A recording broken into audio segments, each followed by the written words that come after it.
என்ன எதுக்கு நீ பாக்க மகாநதி சீரியலில் எனக்கான எபிசோடுன்னு பார்த்தீங்கன்னா, காவேரி வீட்டுக்கு வராங்க. அவங்க அம்மா கோச்சிட்டு எழுந்திரிச்சு உள்ளே போயிடறாங்க. அதுக்கப்புறம் என்னாச்சு அப்படின்னு சொல்லி அவங்க அக்காட்ட கேட்குறாங்க. அவங்க அக்கா இந்த மாதிரி விஜயோட சித்தி வந்தாங்க அப்படின்னு சொல்லி நடந்த எல்லாத்தையும் சொல்கிறாங்க. அங்கே கோவிலில் பாட்டி காவேரிகிட்ட பேசின எல்லாத்தையும் நினச்சி பார்க்குறாங்க. தயவு செஞ்சு நான் உன்கிட்ட ஒரு உதவியாக கேட்குறேன், நீ விஜய் லைஃப்பில் வராத அப்படின்னு சொன்ன எல்லாத்தையும் நினச்சி பார்க்குறாங்க. அந்த பக்கம் நிவீனும் குமரனும் வந்துடுறாங்க. விஜய் கூட எப்படியாவது அனுப்பி வைக்கணும்னு அந்த நேரம் விஜய் வந்துடுறாரு. உள்ளே வாங்கன்னு சொல்லி கூப்பிட்றாங்க. இல்லை அத்தை சொல்லாமல் நான் உள்ளே வர மாட்டேன் அப்படின்னு சொல்கிறாங்க. நான் காவேரியை கூட்டிகிட்டு போக வந்திருக்கேன் அப்படின்னு சொல்கிறாங்க. பாட்டி இருந்துட்டு வேணாப்பா எங்களை நிம்மதியாக வாழ விடு, நீ உன் வேலையை பாரு, நாங்கள் எங்கள் வேலையை பார்த்துக்குறோன்னு சொல்லி சொல்கிறாங்க. ஒரு முடிவு தெரியாமல் நான் போகமாட்டேன், காவேரி இல்லாமல் போகமாட்டேன் அப்படின்னு சொல்லி விஜய் சண்டை போட்டுட்ருக்காரு.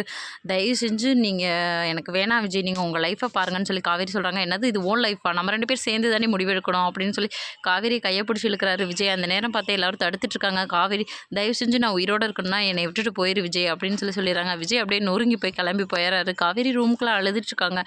விஜய் காரில் போகிறப்ப யோசிச்சுட்டே போகிறாரு, என்னாச்சு இவளுக்கு, ஏன் அவங்க அம்மாவை பார்த்தோன்னே இப்படி நடந்துக்கிறா அப்படின்னு சொல்லி யோசிச்சுட்டே போகிறாரு. வீட்டுக்கு போனோடனே தாத்தா என்னாச்சுப்பான்னு சொல்லி கேட்குறாங்க. தாத்தா எதாக இருந்தாலும் அப்புறம் பேசிக்கலாம்னு சொல்கிறாங்க. அந்த பக்கம் பாட்டியும் அவங்க சித்தியும் ஒரு வழியாக காவேரி வரமாட்டா அப்படின்னு சொல்லி நினச்சிட்டு இருக்காங்க.